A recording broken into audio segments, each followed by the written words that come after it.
बिस्मिल्लाहिर्रहमानिर्रहीम। हजरत इब्राहीम अलैहिस्सलाम की नमरूद की खुदाई को चुनौती। इस बादशाह का नाम नमरूद बिन किनआन बिन कूश बिन साम बिन नूह था। इसकी राजधानी बाबिल थी।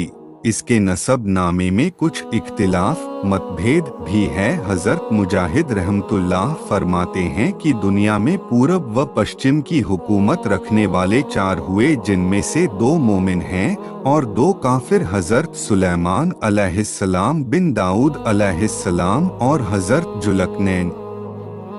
और काफिरों में नमरूद और बुख्ते नस्सर। फरमान होता है कि ए नबी, तुमने अपने दिल से उसे नहीं देखा जो हजरत इब्राहीम अलैहिस्सलाम से अल्लाह के वजूद के बारे में मुबाहसा, बहस और हुज्जत करने लगा। यह शख्स खुद खुदा होने का दावेदार था, जैसे उसके बाद फिरौन ने भी अपनी प्रजा में दावा किया था कि मैं अपने सिवा किसी को तुम्हारा खुदा नहीं जानता।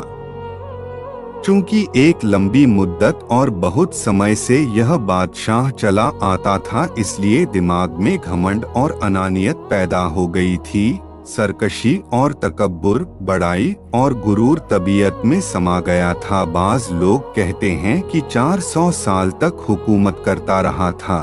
हजरत इब्राहीम अलैहिस्सलाम से जब उसने अल्लाह के वजूद पर दलील मांगी तो आपने नेस्त से हस्त और हस्त से नेस्त करने की दलील दी, यानी वह हर गैर मौजूद चीज को वजूद बख्शता और हर मौजूद चीज को फना करता है, जो एक आसान और सूरज की तरह रोशन दलील थी। और मौजूदात का पहले कुछ न होना फिर होना फिर मिट जाना खुली दलील है इनके बनाने और पैदा करने वाले के मौजूद होने की, और वही अल्लाह है। नमरूद ने जवाब में कहा कि यह तो मैं करता हूँ।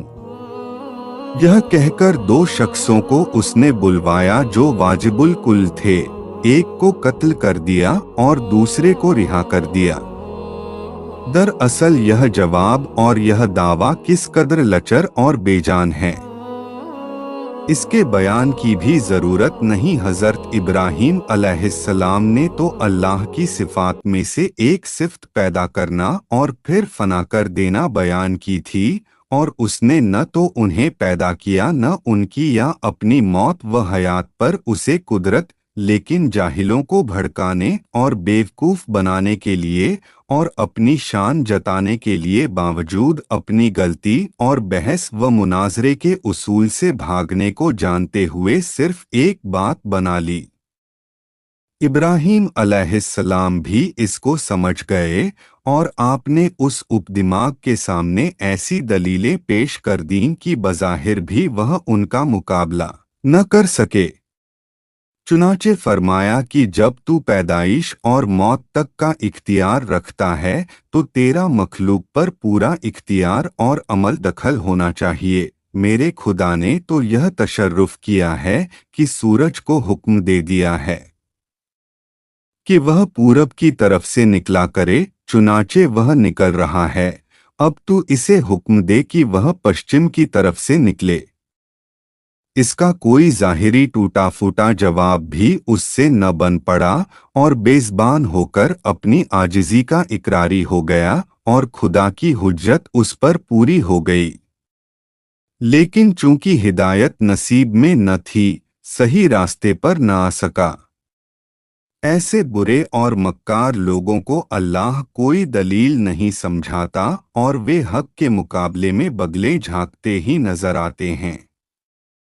उन पर खुदा का गज़ब व गुस्सा और उसकी नाराजगी होती है और उनके लिए इस जहान में भी सख्त अजाब होते हैं। बाज़ मंतिकियों ने कहा है कि हज़रत खलीलुल्लाह अलैहिस्सलाम ने यहाँ एक बाज़ेह स्पष्ट दलील के बाद दूसरी इससे भी ज़्यादा बाज़ेह दलील पेश कर दी, लेकिन दर हकीकत यूं नहीं बल्कि पहली दलील दूसरी का मुकद्दमा, शुरुआत का हिस्सा था, और उन दोनों से नमरूद के दावे का झूठा होना बिल्कुल वाज़ेह हो गया।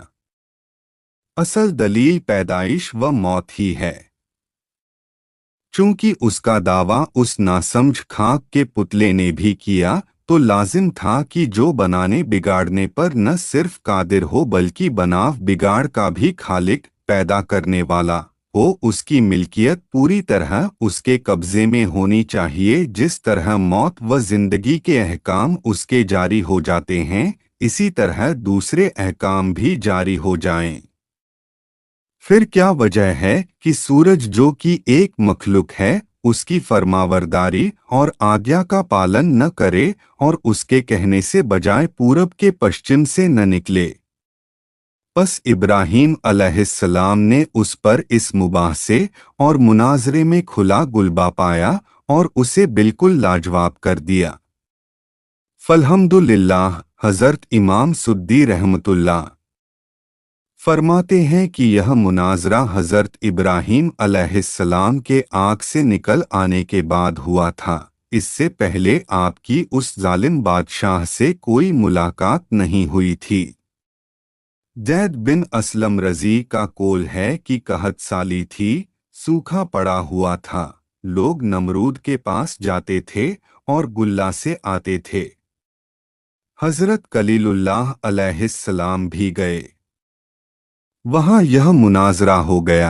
बदबख्त ने आपको गुल्ला न दिया, आप खाली हाथ वापस आए। घर के करीब पहुंचकर आपने दोनों बोरियों में रेत भर ली ताकि घर वाले समझें कि कुछ लेकर आए हैं। घर आते ही बोरियां रखकर सो गए। आपकी बीवी साहिबा हजरत सारा रज़ियल्लाहु अन्हा उठीं, बोरियों को खोला, देखा कि उम्दा किस्म के अनाज से दोनों भरी हैं। खाना पकाकर तैयार किया। आपकी भी आंख खुली, देखा कि खाना तैयार है। पूछा, अनाज कहाँ से आया? कहा, 2 बोरियां जो आप भरकर लाए हैं, उन्हीं में से यह अनाज निकाला था। आप समझ गए कि यह अल्लाह की तरफ से बरकत और उसकी रहमत है। उस नालायक और बदबख्त बादशाह के पास खुदा ताला ने अपना एक फरिश्ता भेजा। उसने आकर उसे तौहीद, अल्लाह ही को माबूद और एक मानने की दावत दी, लेकिन उसने कबूल न की। दोबारा दावत दी, लेकिन इनकार किया। तीसरी मर्तबा खुदा की तरफ बुलाया, लेकिन फिर भी वह मुनकिर ही रहा। इस बार बार के इनकार के बाद फरिश्ते ने उससे कहा, अच्छा तू अपना लश्कर तैयार कर, मैं अपना लश्कर ले आता हूँ। नमरूद ने बड़ा भारी लश्कर तैयार किया और ज़बरदस्त फौज को लेकर सूरज निकलने के वक्त मैदान में आ डटा। उधर अल्लाह ताला ने मच्छरों का एक दरवाज़ा खोल दिया। बड़े बड़े मच्छर इस कसरत से आए कि लोगों को सूरज भी नजर न आता था। यह खुदाई फौज नमरूदियों पर गिरी और थोड़ी देर में उनका खून तो क्या उनका गोश्त पोस्त सब खा पी गए और सारे के सारे वहीं हलाक हो गए। सिर्फ हड्डियों के ढांचे बाकी रह गए थे। उन्हीं मच्छरों में से एक नमरूद के नथुने में घुस गया और 400 साल तक उसका दिमाग चाटता रहा। ऐसे सख्त अजाब में वह रहा कि उससे मौत हजारों दर्जा बेहतर थी। अपना सर दीवारों और पत्थरों से मारता फिरता था, हथौड़ों से कुचलवाता था। बदनसीब इसी तरह जलील होकर मरा। अल्लाह ताला हमारी हर तरह की आफतों और अजाब से हिफाजत फरमाए, आमीन। इस तरह की इस्लामिक वीडियो देखने के लिए चैनल को सब्सक्राइब करें। अल्लाह हाफिज।